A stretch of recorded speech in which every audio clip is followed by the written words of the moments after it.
अस्सलामुअलैकुम वरहमतुल्लाहि वबरकातुह। उम्मीद करता हूं कि तमाम नाज़रीन और सामीन बखैर होंगे। अल्लाह तबारक व तआला सबको खैर व आफियत से रखे, सेहत व सलामती के साथ रखे। नाज़रीन, शाबान की फजीलत के बारे में हदीसें आपके सामने पेश किया था। इस वीडियो में कोशिश कर रहा हूं कि शाबान की 15वीं रात, उसकी फजीलत क्या है, उसमें कौन से खास अमल करना है, वो आपके सामने रखूं। नाज़रीन, याद रखिए, ये रात शबे बराअत कहलाता है। इस रात की फजीलत क्या है? तो याद रखिए कि इस रात की फजीलत वाक़िअतन बहुत सारी हदीसों में अल्लाह के नबी सल्लल्लाहु अलैहि वसल्लम ने इरशाद फरमाई है कि इस रात की बहुत सारी फजीलतें हैं। उन फजीलतों में से एक बड़ी फजीलत मैं आपके सामने रखने जा रहा हूं। वो ये है कि अगर कोई बंदा इखलास के साथ अमल करता है तो अल्लाह तबारक व तआला उसके खताओं को, उसके गुनाहों को माफ फरमा देता है।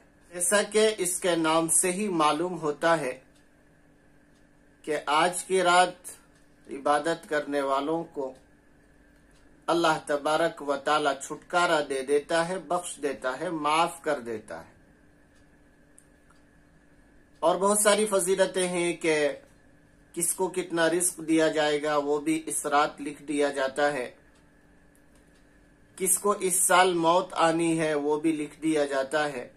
कौन कब मरेगा, कहाँ मरेगा, किसकी वफात किस हाल में होगी वो भी लिख दिया जाता है, फला और फला। बहुत सारी बातें हैं। बहरहाल ये तो साबित है और ये तो पक्का है कि ये रात फजीलत वाली रात है। अब इस फजीलत वाली रात में हमें और आपको करना क्या है, वो एक दो तीन बातें आपके सामने रखना है।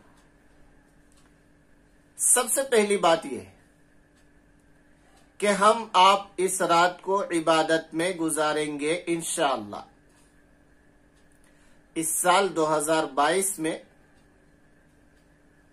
आने वाला 18 तारीख जो है मार्च का, ये 15वीं रात कहलाएगी शाबान की।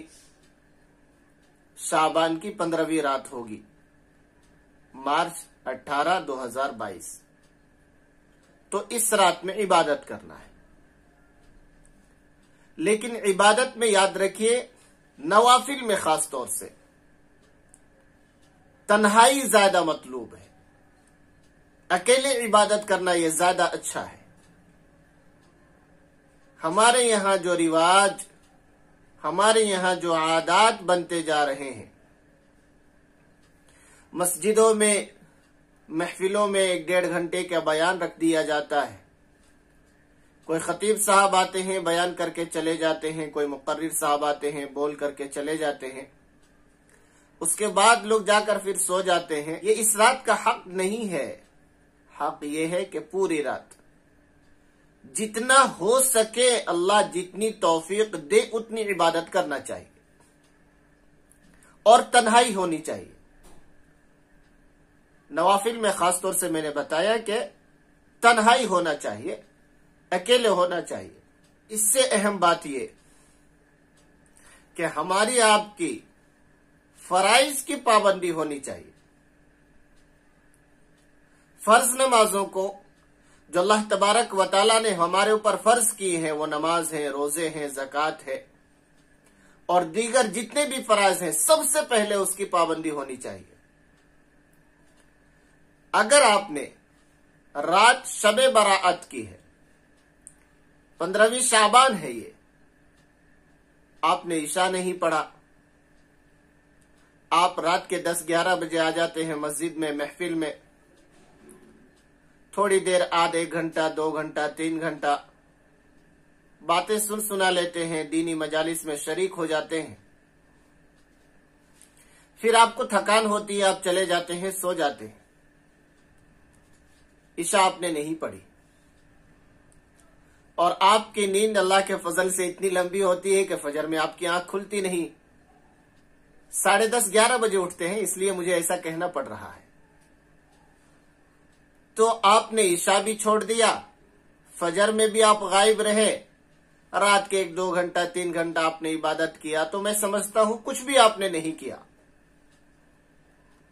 बल्कि आपने एक बड़ी जिम्मेदारी, एक बड़ा फर्ज जो आपके ऊपर आयद था वो आपने अदा नहीं किया है। आपसे सवाल होगा, आपसे पूछा जाएगा। नवाफिल का दर्जा फर्ज के मुकाबले में बहुत नीचे का है। अगरचे नफल काम करना है, सवाब है अल्हम्दुलिल्लाह, लेकिन ऐसा नहीं कि फर्ज को छोड़ करके सिर्फ नफल पकड़ लिया जाए। ये गलत है, ये सरासर गलत है, ये अच्छी बात नहीं है। पहले हम सबको फराइज की पाबंदी करनी है, उसके साथ साथ अगर नवाफिल हम आप करते हैं, वो चाहे इबादतें हो चाहे और कोई भी काम हो नफल, तो इंशाअल्लाह सुम्मा इंशाअल्लाह इस नफल का सवाब बेइंतहा और बहुत ज्यादा अच्छा है। ये अमल बहुत अच्छा है हमारा आपका।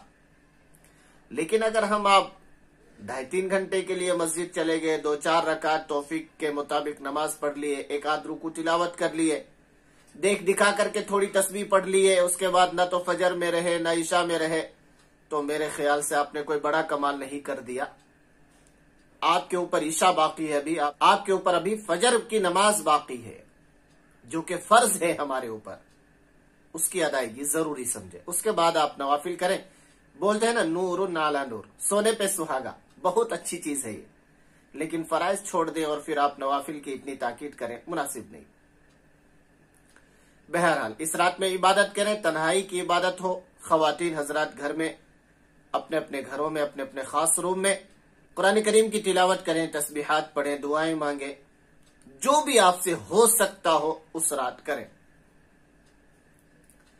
मर्द हजरात के लिए ये गुजारिश है, बहुत सारे साथियों ने पूछा भी, रिवायत भी है कि अल्लाह के नबी सल्लल्लाहु अलैहि वसल्लम इस रात कब्रिस्तान तशरीफ ले गए थे, तो क्या हमें भी जाना है? याद रखिए, हमारा जो माहौल चल रहा है, हमारा जो माशरा है, इस माशरे और इस माहौल में लोग जमघटे के साथ, ग्रुप बंदी के साथ, इज्तिमाइयत के साथ कब्रिस्तान जाते हैं, जो कि गलत है, सही नहीं है। अल्लाह के नबी सल्लल्लाहु अलैहि वसल्लम जिस साल बकी तशरीफ ले गए हैं, तने तनहा गए हैं, किसी सहाबी को इल्म भी नहीं है। अम्मा आयशा के पूछने पर नबी करीम सल्लल्लाहु अलैहि वसल्लम ने इरशाद फरमाया कि ये रात कौन सी रात है? शाबान की 15वीं रात है। तने तनहा गए हैं, ये तो बात पता चल रहा है, ये तो साबित है।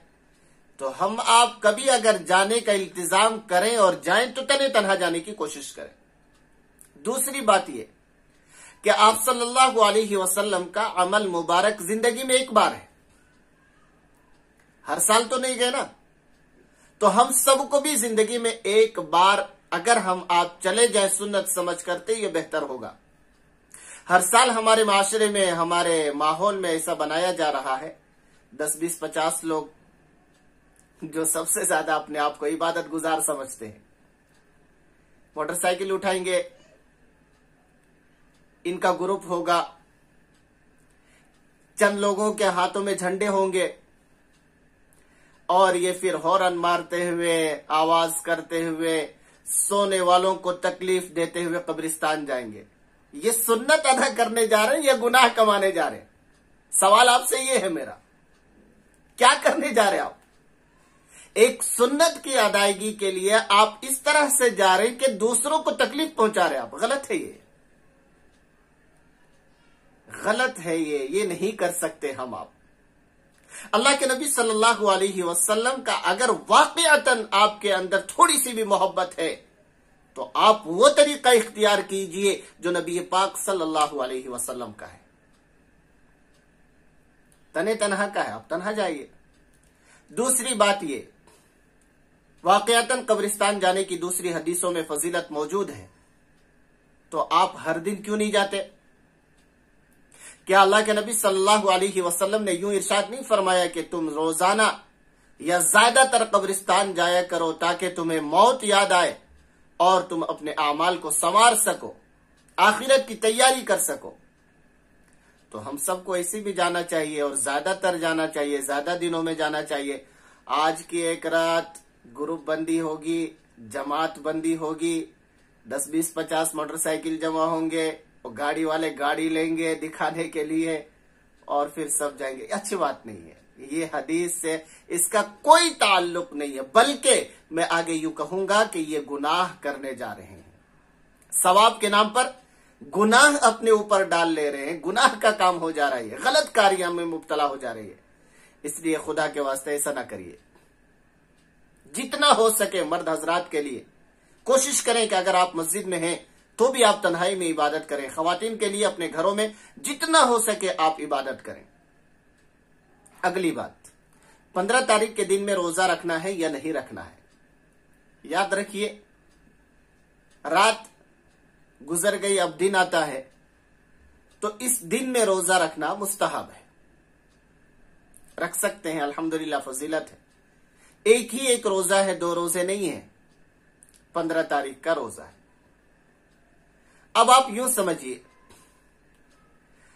शाबान के महीने में ज्यादा रोजा रखा आप सल्लल्लाहु अलैहि वसल्लम ने। मैंने आपको हदीस सुनाया शायद कि इससे पहले वीडियो में, अम्मा आयशा रज़ियल्लाहु अन्हा की हदीस और उम्मुल मुमिनीन सय्यदा हजरत उम्मे सलमा रज़ियल्लाहु अन्हा की हदीस। तो हम आप सिर्फ एक रोजे पर क्यों कनात कर रहे हैं, क्यों अटक गए हैं, क्यों रुक गए हैं, ज्यादा रोजे क्यों नहीं रखते। तो कोशिश कीजिए कि ज्यादा रोजे हो।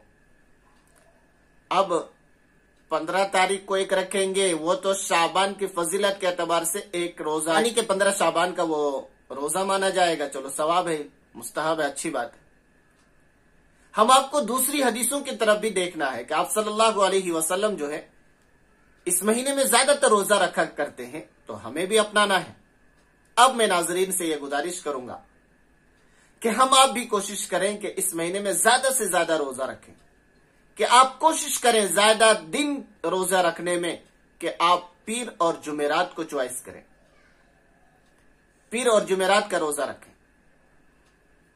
इसमें आप शाबान वाली जो हदीस है अम्मा आयशा रज़ियल्लाहु अन्हा की और उम्मुल मुमिनीन हजरत उम्मे सलमा रज़ियल्लाहु अन्हा की और दीगर सहाबाई किराम रज़ियल्लाहु अन्हुम अजमईन की, उन पर भी अमल होगा इंशाअल्लाह।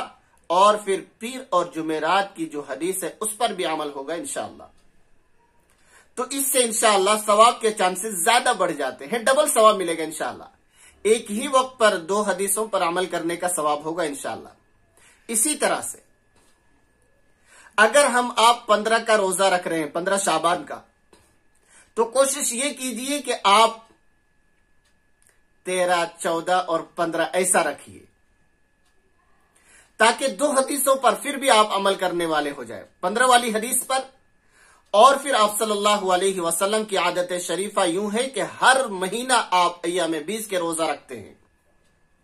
तो आप अगर कोशिश करते हैं 13, 14 और 15, तो बर वक्त एक ही वक्त में 2 हदीसों पर आप अमल करने वाले होंगे इंशाअल्लाह, और इसी के मुताबिक आपको सवाब से नवाजा जाएगा इंशाअल्लाह। तो ज्यादातर रोजे रखने वाली हदीस पर अमल करेंगे, ज्यादा रोजा रखिए। ज्यादा रोजा रखने में थोड़ी सी ये टाइम कीजिए कि पीर और जुमेरात आपके रोजों में जरूर आ जाए। 15 शाबान के रोजे में ये जरूर टाइम कीजिए कि 13, 14 और 15 हो जाए, ताकि 15 वाली हदीस पर भी अमल हो जाए और 13, 14, 15 वाली पर भी अमल हो जाए। तो इंशाअल्लाह इस हैसियत से हम सबको सवाब ज्यादा मिलेगा। नाजरीन, ये वीडियो थोड़ा बड़ा हो जा रहा है। मैं इंशाअल्लाह नमाज जो सलातुत तस्बीह है, जो बहुत सारे साथियों ने मैसेज किया है, पूछा है, उसकी रिकॉर्डिंग इंशाअल्लाह मैं अलग से करूंगा, वो आपके सामने इरसाल करूंगा, अपलोड करूंगा। आप हज़रात जरूर देखिए इंशाअल्लाह। उसमें सलातुत तस्बीह की फजीलत और सलातुत तस्बीह की नमाज का तरीका क्या है वो उसमें इंशाअल्लाह आएगा। अल्लाह तबारक व तआला हम सब को इन तमाम बातों पर अमल की तौफीक अता फरमाए। आमीन। अस्सलामु अलैकुम व रहमतुल्लाहि व बरकातुहू।